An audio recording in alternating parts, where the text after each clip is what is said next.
Assalamualaikum warahmatullahi wabarakatuh.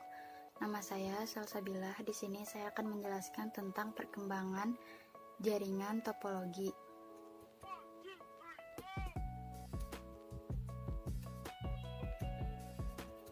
Yang pertama, sejarah topologi.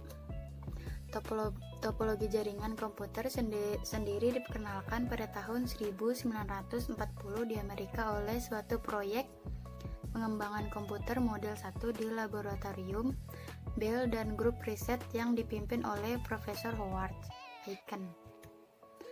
Pada mulanya, proyek tersebut digunakan untuk bagaimana menggunakan sebuah perangkat komputer yang bisa dipakai bersama untuk mengerjakan sesuatu tanpa harus membuang waktu. Karena harus bergantian dalam menggunakan komputer, maka proyek tersebut dibuatlah proses beruntun yang memungkinkan beberapa program bisa berjalan dalam sebuah komputer dengan menggunakan metode antrian. Pada perkembangan komputer yang lebih maju pada tahun 1955 hingga 1969, model jaringan komputer pertama dikenalkan yang merupakan latar belakang lahirnya topologi jaringan yang telah kita kenal saat ini. Topologi jaringan tersebut memudahkan kita untuk saling bertukar data antar komputer. Ini bentuk topologi, ada topologi bus, star, ring, mesh, dan tree. Ada juga point to point. Pengertian topologi. Topologi jaringan adalah suatu cara atau konsep yang digunakan untuk menghubungkan dua komputer atau lebih berdasarkan hubungan geometris antara unsur-unsur dasar penyusun jaringan, yaitu node, link, dan station. Macam-macam topologi jaringan. Ada topologi bus. Topologi bus yaitu topologi yang memiliki sebuah kabel tunggal atau pusat yang masing-masing workstation dan server dihubungkan. Kelebihan saat melakukan pengembangan jaringan atau penambahan workstation baru tidak mengganggu workstation lain. Kekurangannya, saat kabel pusat mengalami masalah, maka keseluruhan jaringan akan mengalami gangguan. Ini gambar topologi busnya. Selanjutnya ada topologi ring atau cincin. Topologi cincin adalah topologi yang terbentuk ketika semua perangkat yang terhubung menyerupai cincin atau pola lingkaran.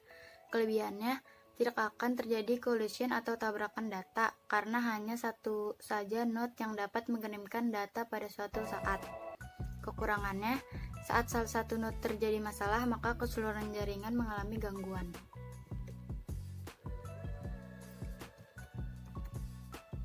Yang ketiga, topologi star. Topologi star merupakan topologi yang masing-masing workstation-nya memiliki jalur atau kabel yang terhubung langsung ke server atau hub. Kelebihannya, saat salah satu workstation mengalami gangguan, tidak semua yang berada di jaringan komputer tersebut mengalami gangguan.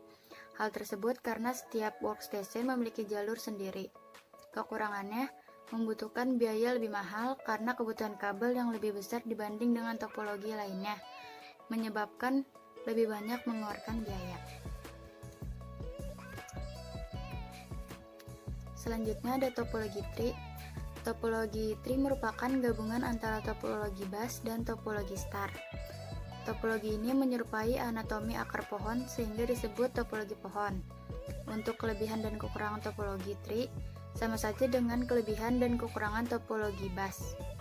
Tetapi dengan adanya hybrid antara bus dan star ini mendukung permudahan perluasan jaringan dengan jauh lebih baik daripada menggunakan topologi bus atau topologi star saja. Selanjutnya ada topologi mesh. Topologi mesh ini sering digunakan pada kondisi di mana tidak ada hubungan komunikasi yang terputus secara absolut antar node dalam jaringan komputer. Jadi antara satu perangkat akan terhubung secara langsung ke perangkat lainnya yang berada di dalam jaringan tersebut. Kelebihannya, komunikasi antar komputer lebih cepat, keamanan lebih terjamin karena komunikasi yang terjadi langsung diterima klien yang dituju. Kekurangannya butuh biaya lebih karena membutuhkan lebih banyak kabel. Sekian dari saya. Wassalamualaikum warahmatullahi wabarakatuh.